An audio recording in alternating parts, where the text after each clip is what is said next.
Hello, welcome to another edition of At Home with the Roosevelts. Today's conversation is going to be with one of our favorite authors, Kathryn Smith. She's written extensively about Missy Lehand, one of FDR's closest confidants, and she has a new book out about this rather remarkable woman from South Carolina. So, Kathryn, thank you very much for joining us today. Happy to be here. It's always fun to talk about the Roosevelts. Well, the first book you wrote was really an incredibly important book in that it was really the first full biography of Missy Lehand, who had been with Roosevelt for many years. She died before the war, so she really wasn't there at the end and has never really gotten the full recognition that she deserves. So talk a little bit about what role she played with Franklin Roosevelt, both in the early days and when he became president. Okay. Well, Missy, the gatekeeper, she came to work for Roosevelt in 1920 when he was running for vice president with James M. Cox. They were the Democratic nominees. And she really just worked in the campaign office in New York, didn't have much contact with FDR because he was doing a lot of whistle stopping campaign train work. But she got to know Eleanor Roosevelt, apparently, and after they lost the election, and it was just a landslide victory by the Republicans, Warren G. Harding, she was invited by Eleanor to come up to Hyde Park and help clean up the correspondence that was left from the campaign. And she and FDR got along so well, and Eleanor apparently approved of her that he asked her to come be his legal secretary. He was forming a law firm in New York. And initially she didn't want to go because she didn't want to work for a lawyer. She said the work was too boring. But he said that he found it pretty boring himself and not to worry, there'd be a lot of other things to do, and there certainly were. He was doing a lot of speaking, working with the Boy Scouts and other foundations, and he was also trying to resuscitate the Democratic Party, which was practically dead at that point. So things were going along really well until that August of 1921 when he came down with polio, and that really just changed everything for him and everyone around him, and Missy was certainly part of that. She and Louis Howe and Eleanor, really the three of them were the ones I think that were always goading FDR to grab that dream of being a politician again, to run for president again. They all believed in him. And it took a long time to reach that point, not surprisingly. And during those years, she was with him at Warm Springs when he started the Polio Foundation there. When he was elected governor of New York in 1928, she went and began living with the Roosevelt family in the governor's mansion. And then she continued that pattern at the White House. She lived in the White House with the Roosevelts and assorted family members and friends. They had kind of a boarding house arrangement. She was really rather remarkable in the multiple roles that she played. As you mentioned earlier, if Eleanor was out traveling, which she did a lot, Missy would be the hostess for dinner parties or events in the White House. If powerful people wanted access to Roosevelt, whether he was governor or president, they would often go through Missy to get on his schedule or to not get on his schedule, but to have an opportunity to see him. And she really developed quite a reputation as being almost like a chief of staff, although they didn't have that term back then.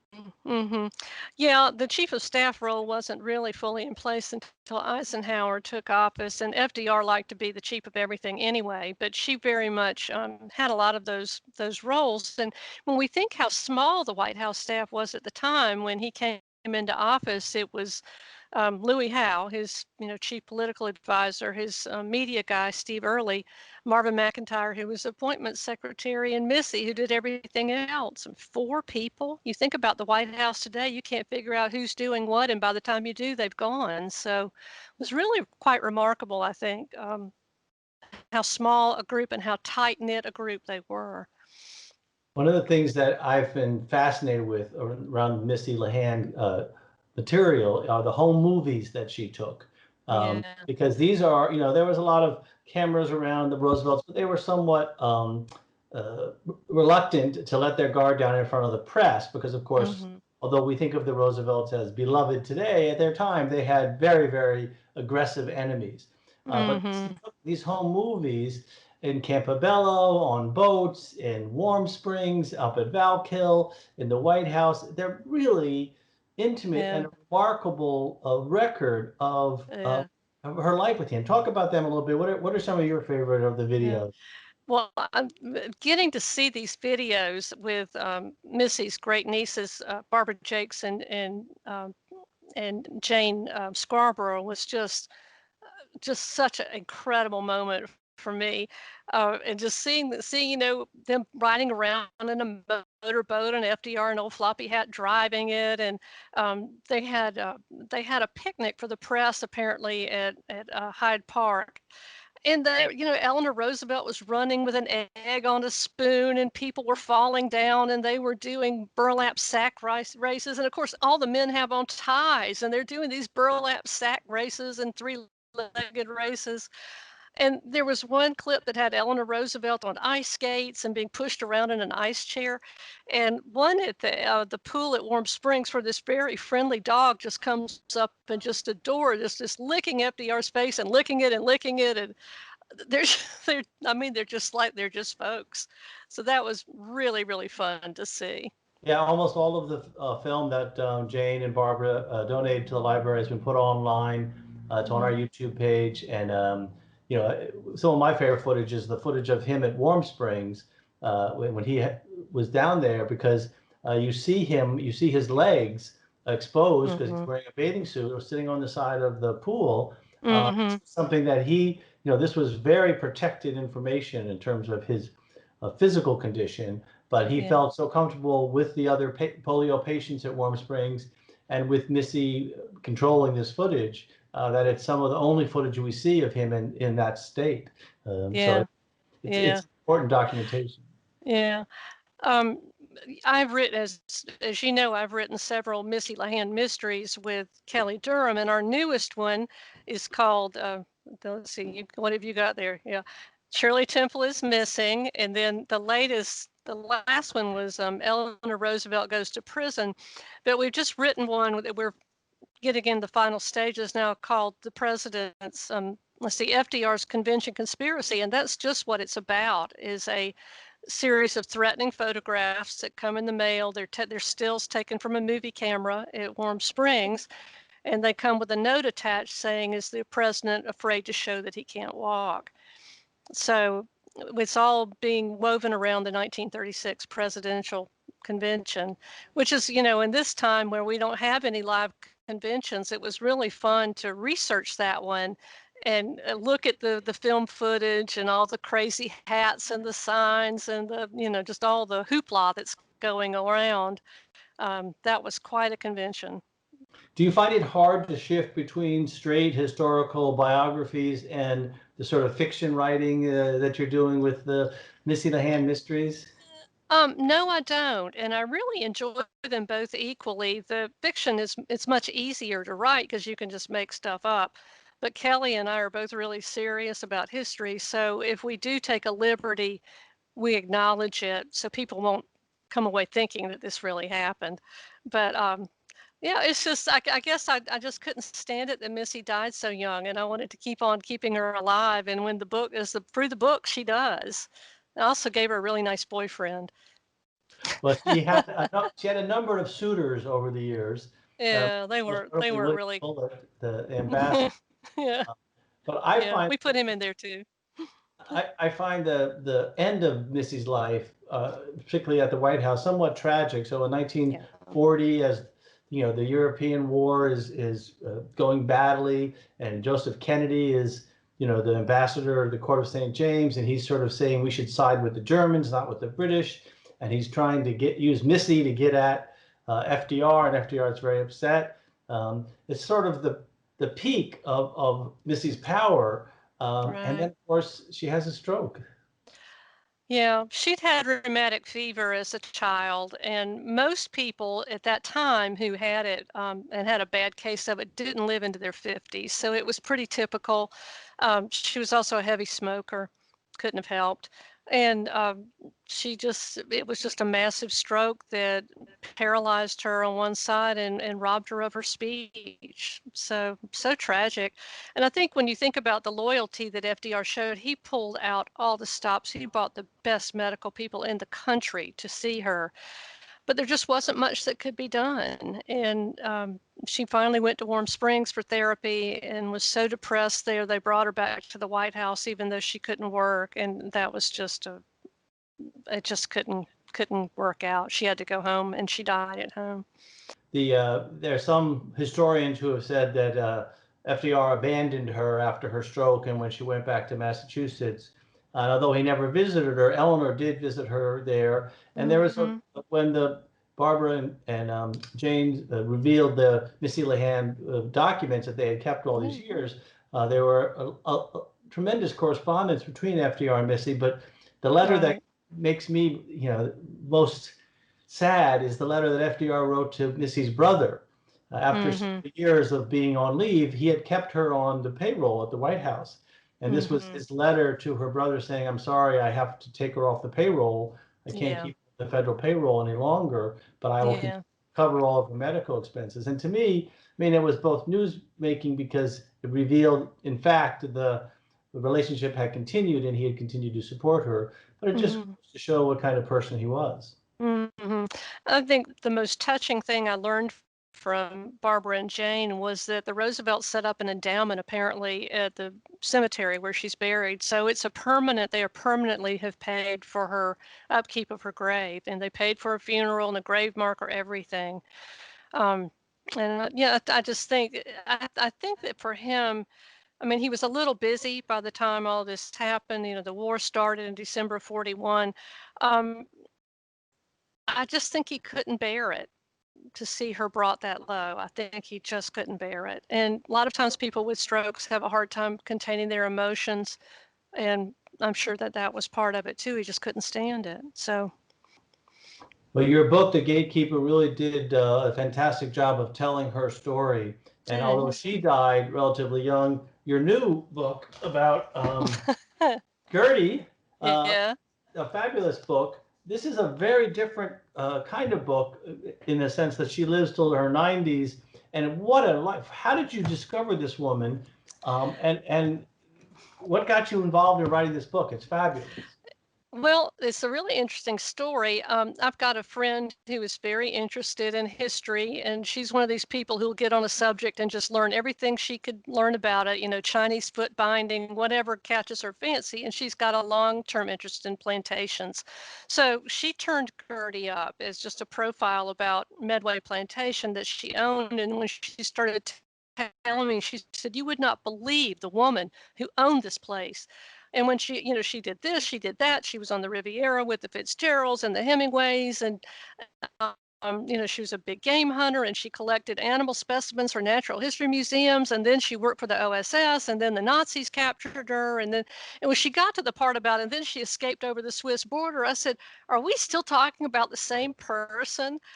And that was, she was only 43 at this point. So she just had a really fascinating, big life.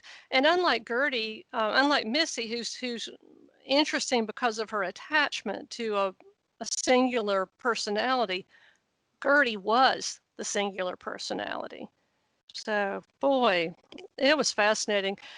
Fortunately, I had the full cooperation of her family, and her papers are at the College of Charleston. So it was a much easier book in a lot of ways to research than The Gatekeeper was, because newspapers were so scattered. Y'all have a good many, the great nieces did, and just little scraps and pieces elsewhere. Gertie's stuff was a tremendous archive. If I had read everything in it, I would still be over there at the library reading. Well, she had a real sense of her value. Let's just hit a few of the high points of her career. The early days when she is, the chapter you have, I think it's called The Queen of Sheba's Antelope, which is from the Big Game Hunting tape. Talk a little bit about that period of her life, sort of pre-World War II. Yeah, she had always enjoyed hunting. She does have a connection to the Hudson River Valley. Her wealth, her family wealth came from a carpet mill that her great-grandfather started in Poughkeepsie.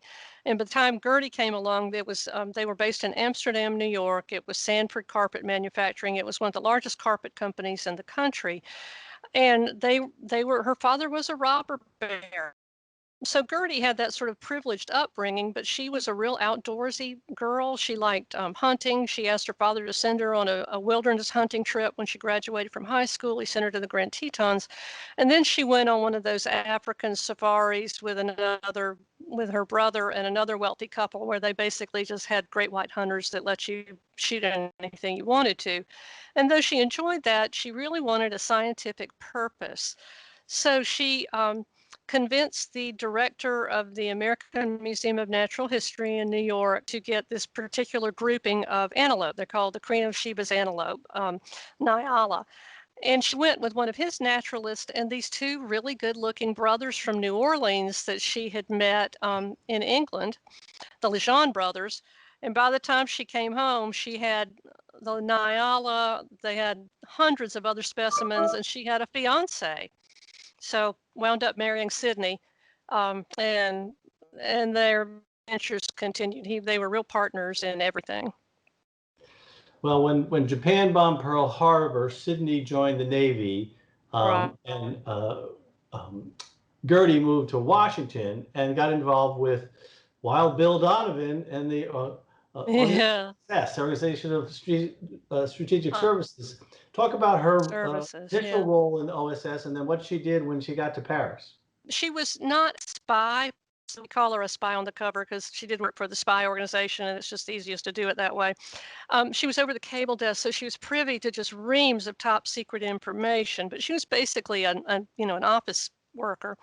She worked in Washington for a year. And then after France was recaptured by the Allies, she went over to Paris to do the same thing there. She went to the ladies' bar at the Ritz Hotel one afternoon for a drink. It ran into another guy with the OSS, and just kind of a lark, they decided to take a drive up to the front. They had a few days off.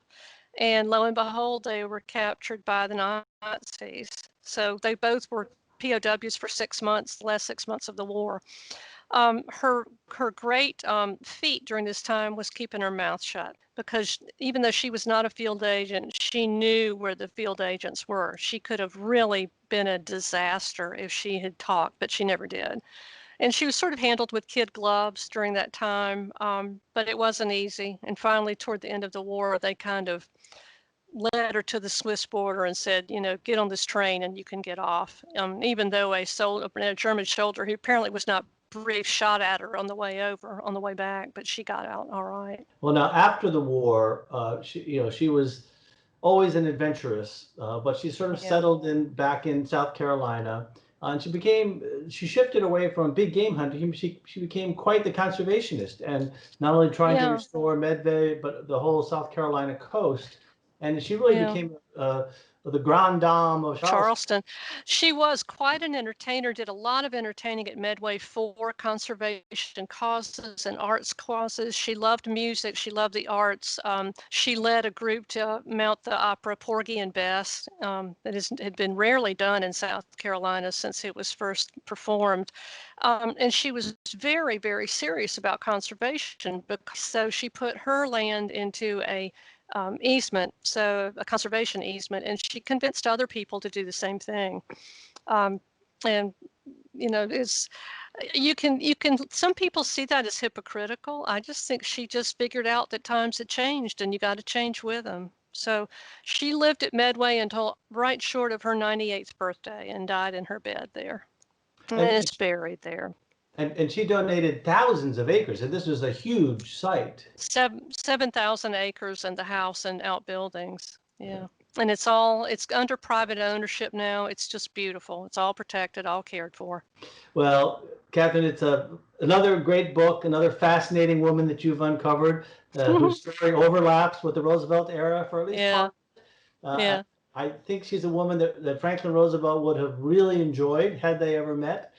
He loved that. I think Eleanor Roosevelt would have enjoyed her as well. Yeah, but she was a rock-ribbed Republican. Oh, I'm sorry Well, to say. Yeah, I'm sorry to say. They were the ones that thought Roosevelt was a traitor to his class. And she talks about sitting between Harry Hopkins and Nelson Rockefeller at a dinner party in Washington during the war. And she said that Hopkins was not good looking, but he was engaging. Um, and she was shocked that his wife did not recognize the Secretary of the Navy when he walked by. And then later on, she wrote in a letter to Sidney that the house she'd been renting in Georgetown was up for rent. And she'd heard the Hopkinsons had looked at it, and she said, "Oh, I hope they don't rent it. I hope some nice people get it." So, not a fan. well, I suspect her and Missy would have gone at it if they'd had the opportunity. Yeah, no, I don't think they would have. But I would, love to have been at her dinner table one night just to sit there and listen, because she always had really interesting people at her table.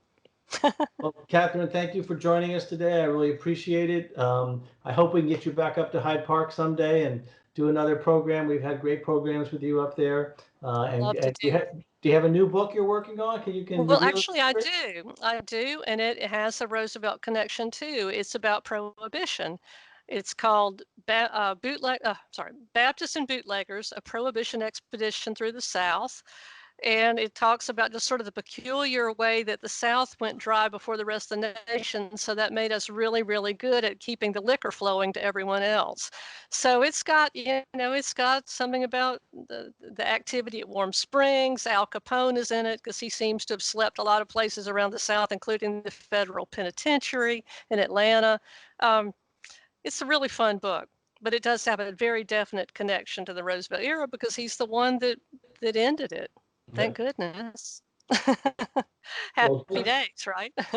well, good luck. I look forward to reading the book, and thank you for joining us today. All right. Thanks, Paul.